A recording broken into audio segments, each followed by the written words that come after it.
Stage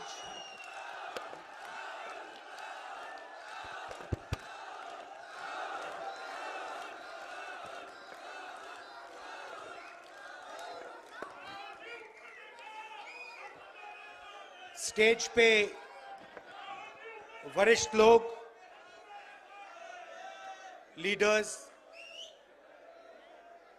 भाइयों और बहनों, आप सबका यहां बहुत बहुत स्वागत। नमस्कार। थोड़ा मैं लेट हो गया, इसके लिए मैं आप सबसे माफी मांगता हूं। थोड़ा आपको कष्ट हुआ, मेरी गलती है, तो सॉरी। अभी आपने, मैं सोच रहा था जब आप कह रहे थे कि 2-3 अलग अलग डिबेट्स हुए थे 1947 में, उससे पहले,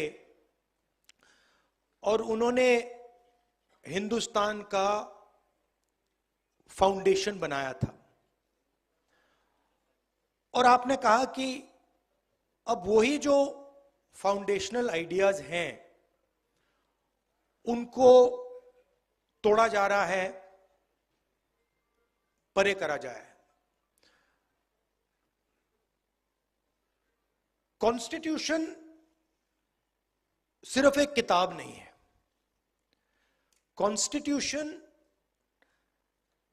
अगर आप इसको थोड़ी गहराई से देखें, ये actually transfer of power document है। और ये सिर्फ एक किताब नहीं है, ये एक ट्रांसफर ऑफ पावर की प्रोसेस है जो 1947 में शुरू हुई है। अब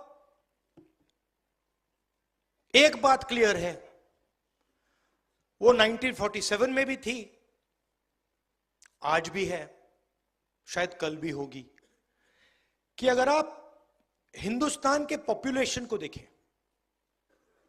सर्वे करें, तो आपको पता लगेगा कि तकरीबन 90% पॉपुलेशन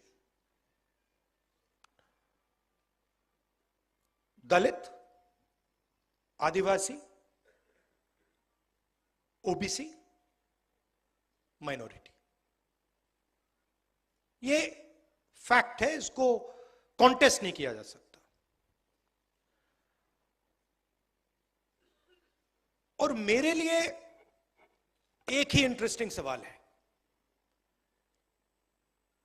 कि अगर हम कॉन्स्टिट्यूशन को पढ़ें और उसमें साफ लिखा है कि हिंदुस्तान के हर व्यक्ति को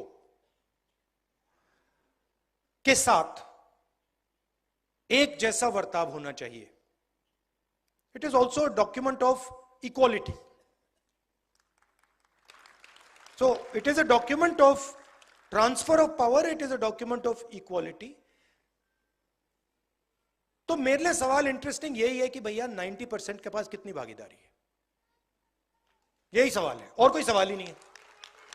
क्योंकि अगर 90% का पार्टिसिपेशन है ही नहीं, तो फिर डिबेट का क्या मतलब? डिबेट चलती जाए, वो 5% 10% डिबेट कर रहे हैं, 90% डिबेट में तो है ही नहीं। क्यों? अगर आप हिंदुस्तान के नैरेटिव को देखें और पावर स्ट्रक्चर को देखें, चाहे वो कॉर्पोरेट स्ट्रक्चर हो, चाहे हमारे मीडिया में जो हमारे दोस्त हैं वो हो, चाहे ब्यूरोक्रेटिक स्ट्रक्चर हो, उसमें 90% की आवाज ही नहीं है। और मैं ये लाइटली नहीं कह रहा हूं, मैंने इसको स्टडी किया है। तो 90% लोग नैरेटिव में है ही नहीं। आप मीडिया को देखिए,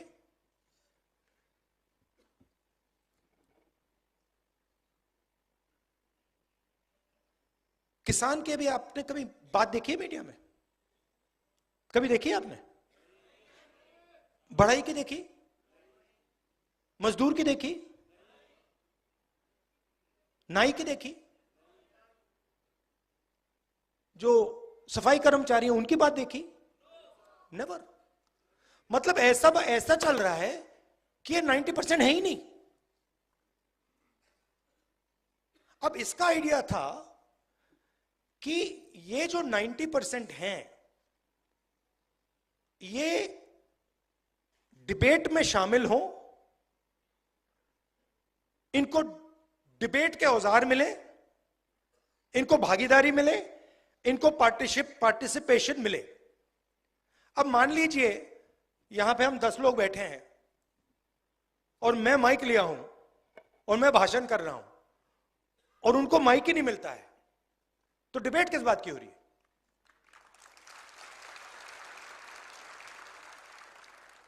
तो मेरा कहना है डिबेट के लिए भागीदारी चाहिए, पॉलिटिकल पार्टिसिपेशन चाहिए। अब आप इंटरेस्टिंग चीज नोट कीजिए,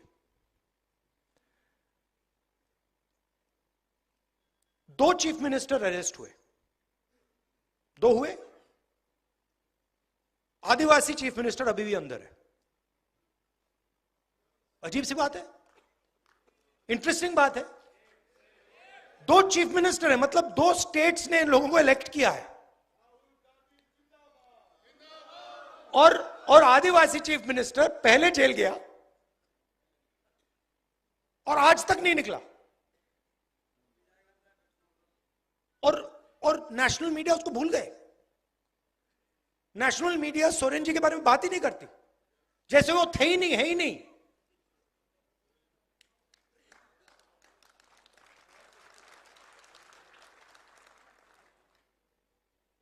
मायावती जी भ्रष्ट हैं, मगर नवीन पटनायक भ्रष्ट नहीं। लालू जी भ्रष्ट हैं। बड़ी इंटरेस्टिंग बात है, मतलब ऑटोमेटिकली फ्रेमिंग हो जाती है। कोई ट्राइबल, आदिवासी हो, दलित हो, पिछड़ा हो, उसकी फ्रेमिंग हो जाती है कि ये भैया ये है, और 2 अलग अलग कानून चलते हैं, रूल्स चलते हैं। मैंने कल कहा Uber driver, truck driver, bus driver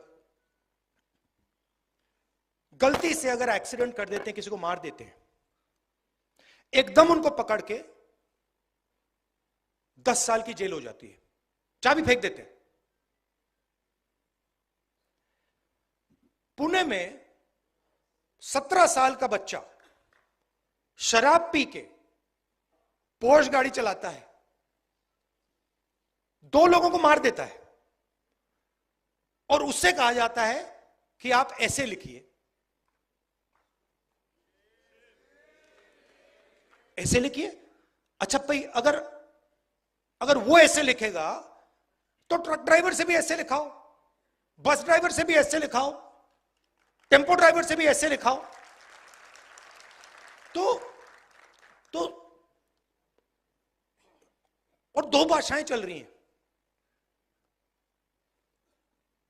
2 अलग अलग भाषा। मैं आपको उदाहरण देता हूं। एक दिन मैंने कॉन्स्टिट्यूशन क्लब में एक भाषण कर दिया, पता नहीं आपको याद है नहीं। उसमें मैंने कहा,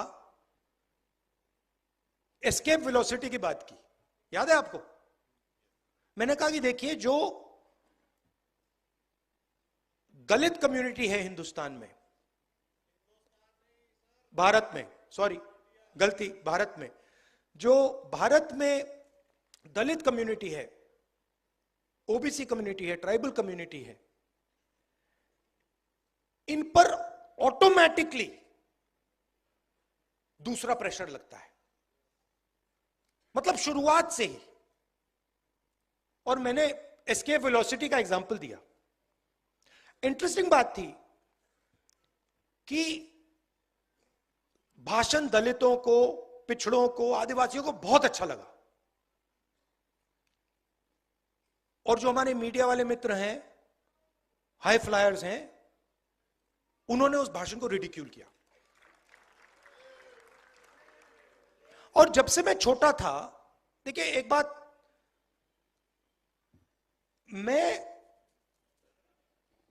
जब से मैं पैदा हुआ हूं 1970 जून 19, तब से मैं सिस्टम के अंदर बैठा था। मैं सिस्टम को अंदर से समझता हूं। मुझसे आप सिस्टम नहीं छुपा सकते। कैसे चलता है, किसको फेवर करता है, किस प्रकार से फेवर करता है, किसकी रक्षा करता है, किसको अटैक करता है, यह सब मुझे मालूम है, दिखता है, क्योंकि मैं उसके अंदर से आया हूं। प्राइम मिनिस्टर हाउस में जब दादी प्राइम मिनिस्टर थी तब था, पापा थे, मनमोहन सिंह जी थे, तब भी मैं जाता था, तो मुझे सिस्टम अंदर से मालूम है। और मैं आपको कह रहा हूं, system is aligned against lower castes, मतलब भयंकर तरीके से, हर लेवल पे। आप कॉर्पोरेट सिस्टम देख लो, मीडिया सिस्टम देख लो, ब्यूरोक्रेसी देख लो, जुडिशरी देख लो, एजुकेशन सिस्टम देख लो, मिलिट्री देख लो, जहां भी आप देखोगे 90% का पार्टिसिपेशन ही नहीं है। और आर्ग्यूमेंट बनाई जाती है, मेरिट की आर्ग्यूमेंट। अब ये कैसे हो सकता है कि 90% के पास मेरिट नहीं है? हो ही नहीं सकता। तो कोई ना कोई कमी तो सिस्टम में है। मैंने पता लगाया, सारे आंकड़े निकाल दिए मैंने। मैं एक दिन आपको दिखाऊंगा, आप मतलब चौंक जाओगे। मीडिया में senior anchors, senior influencers, media owners, senior managers, एक दलित, एक आदिवासी, एक ओबीसी नहीं है। एक नहीं है। मैंने पूरी लिस्ट निकाली, एक नहीं मिला। फिर एक मीडिया का ओनर था, जानता हूं उसको, तो मैंने उनसे कहा कि देखिए एक बात बताइए, मुझे एक बात समझ नहीं आ रही। कहते हैं क्या? मैंने कहा आप एंड में आप अपना न्यूज़पेपर बेचना चाहते हो, आप अपना प्रोडक्ट बेचना चाहते हो? कहता है हाँ। तो मैंने कहा मुझे ये आप समझाओ कि 90% जो लोग हैं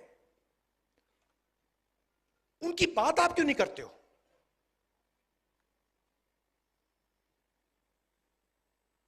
तो चुप हो गया। फिर मैंने कहा आप मेरे लिए एक काम कीजिए, आप जाके पता लगाइए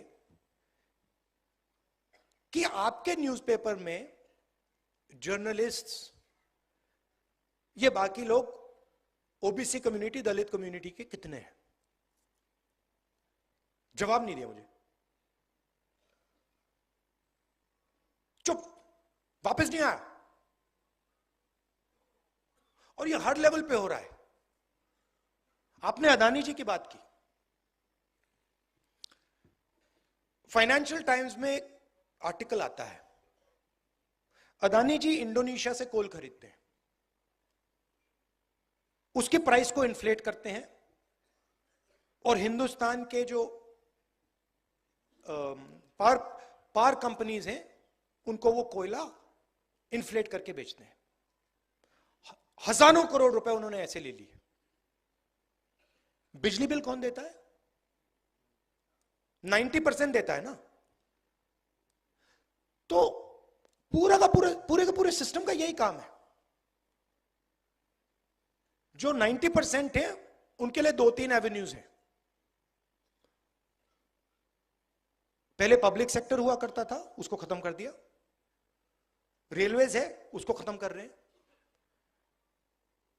आर्मी में आप रिस्पेक्टेबल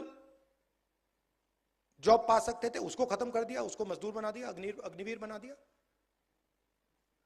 और फिर आप मनरेगा देखिए, 90% की वहां पे आपको लिस्ट मिल जाएगी। मजदूरों को देखिए वहां 90% मिल जाएंगे। और मेरे लिए फ्रैंकली अब ये पॉलिटिकल बात नहीं रही है इसमें, मुझे मतलब ये अब पॉलिटिकल, मेरे लिए पॉलिटिकल बात नहीं, मेरे लिए अब ये मिशन है, इसको मैं छोड़ूंगा नहीं।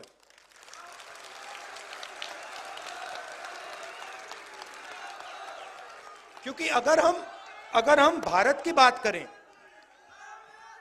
अगर हम भारत की बात करें और उसमें 90% की बात ही नहीं चल रही है, 90% को भागीदारी नहीं मिल रही है, तो ये कैसा भारत है? तो ये वही भारत है महाराजाओं वाला, पुराना वाला, राजा महाराजा वाला, जिसमें मतलब एक दो व्यक्ति पूरा का पूरा सब डिसीजन ले लेंगे, जिसकी जमीन हड़पनी है हड़प लेंगे, जो भी करना करेंगे, उसके खिलाफ तो हम लड़े, यही तो है वो। अब इंटरेस्टिंग बात है कि बीजेपी और आरएसएस सोच रहे हैं, उनकी कॉन्फिडेंस लेवल देखकर, कि वो ये लड़ाई जीत गए, मगर उनको ये बात समझ नहीं आ रही है कि एक्चुअली वो लड़ाई अभी हारने वाले हैं। और जितना ये इसको पीछे ले गए हैं, उससे 10 गुना ये आगे जाने वाला है, और इसको कोई रोक नहीं सकता है, कोई भी नहीं रोक सकता इसको, क्योंकि ये 90% की फीलिंग है। और 90% कह रहा है कि भैया यहां पे हमारे सारे रास्ते बंद हो गए। अब मैंने एक सिंपल सी चीज कही है, कोई डिसीजन लेने की जरूरत नहीं है, सब डिसीजन छोड़ दीजिए। सबसे पहले डायग्नोसिस करते हैं। कॉन्स्टिट्यूशन में लिखा है कि हिंदुस्तान सबका होना चाहिए, इसमें सबकी भागीदारी होनी चाहिए, सबका रोल होना चाहिए। एजुकेशन सिस्टम में पार्टिसिपेशन सब कम्युनिटीज का होना चाहिए, मेडिकल सिस्टम में होना चाहिए, इकोनॉमिक सिस्टम में होना चाहिए, मिलिट्री सिस्टम में होना चाहिए, जुडिशियल सिस्टम में होना चाहिए, ये कहता है। और मैं ये कह रहा हूं कि ये असेस करते हैं। अब 70-80 साल हो गए, सिंपल है, 3 चीजें करनी है। सबसे पहले यह पता लगाना है किसकी कितनी आबादी है, जाति जनगणना, कि सचमुच में ओबीसी 50% है या 55 है या 60 है या 40 है, दलित 15 है या 20 है, आदिवासी कितना है, माइनॉरिटी कितना है, गरीब जनरल कास्ट कितना है, यह पता लगाना है सबसे पहले। दूसरी बात डीएनटी। दूसरी बात, जो हमारी सारी की सारी संस्थाएं हैं, जुडिशरी हो, प्रेस हो, मीडिया हो, सारी की सारी संस्थाएं, उसमें हमें एक सर्वे करना है कि 90% के पास इन संस्थाओं में कितना पावर है, कितनी भागीदारी है, और इन 90% के लोग कहां हैं, किस पोजीशन पे हैं और कितने हैं।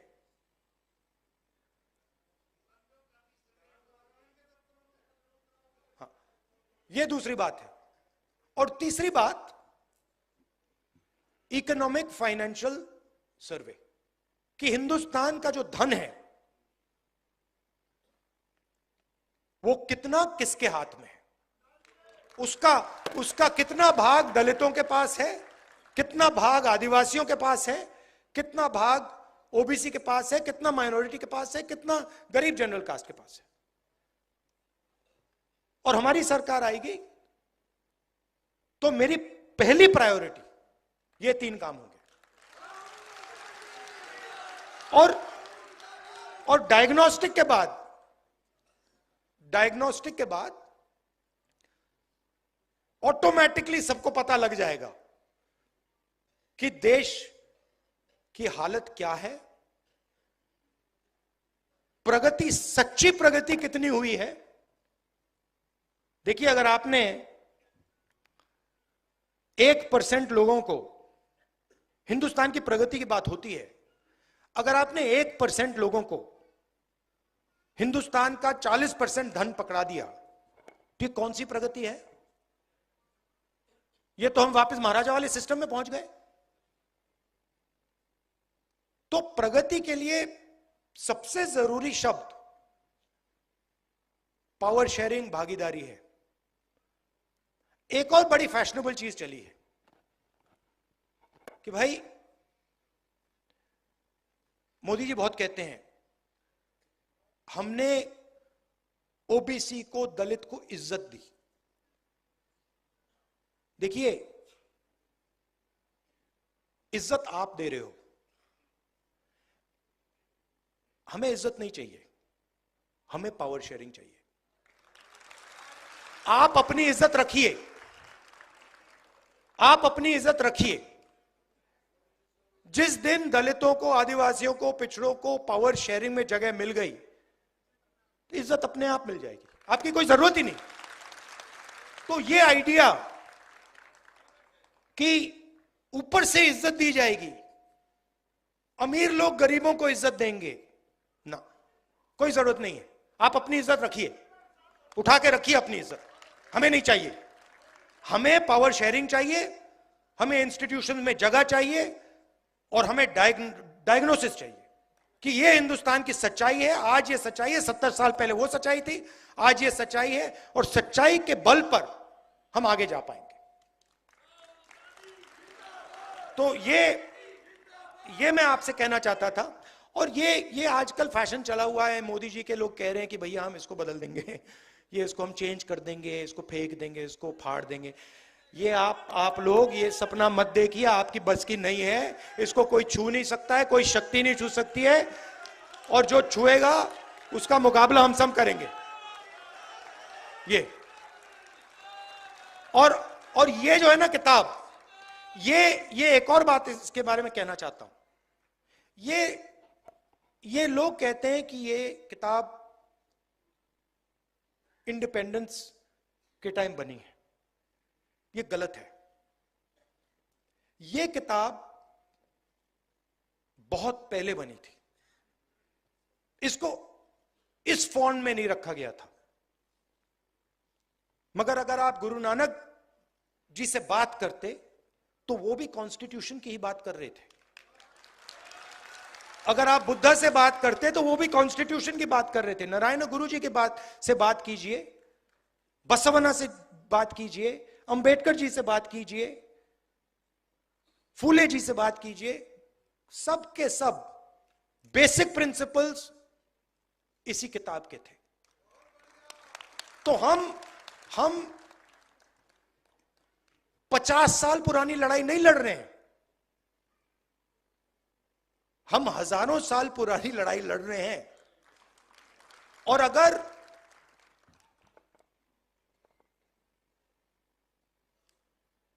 उनका एक विजन है, मोदी जी का, आरएसएस का, उनका एक विजन है। वो कहते हैं कि उनका हजारों साल पुराना विजन है, हमारा भी विजन है, और हमारा भी विजन हजारों साल पुराना है, और ये लड़ाई हजारों साल से चल रही है। तो ये मैं आपसे कहना चाहता था। एक्चुअली आप मुझे रास्ता देते हैं, क्योंकि आपका एक्सपीरियंस है। मैं अगर कहूं कि जो दलितों के दिल में फीलिंग आती है उसको मैं समझता हूं, वो गलत है। तो मेरा काम आपकी जो फीलिंग है उसको समझने का है, आपका जो दर्द है उसको समझने का है, और आपके साथ मिलकर लड़ने का है। और मैं आपको यह कहना चाहता हूं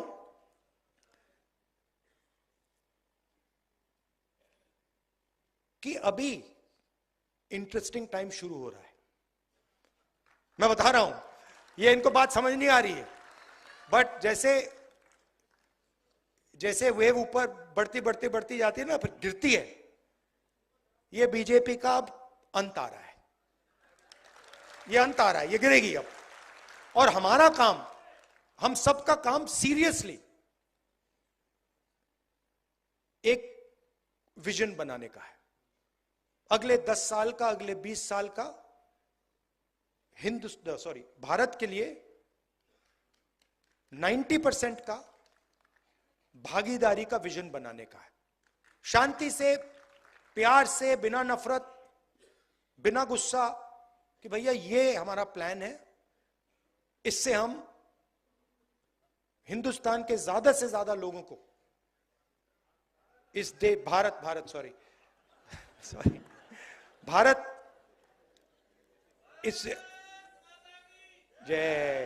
इससे हम ज्यादा से ज्यादा लोगों को इस देश की प्रगति में, इस देश के फ्यूचर में हम शामिल कर सके। और ये लंबा रास्ता है, हम सब एक साथ इस पे चलेंगे और बहुत अच्छा रिजल्ट आएगा। आप सबका दिल से बहुत बहुत धन्यवाद। एक बार फिर माफी मांगता हूं, थोड़ा लेट हो गया। धन्यवाद, नमस्कार।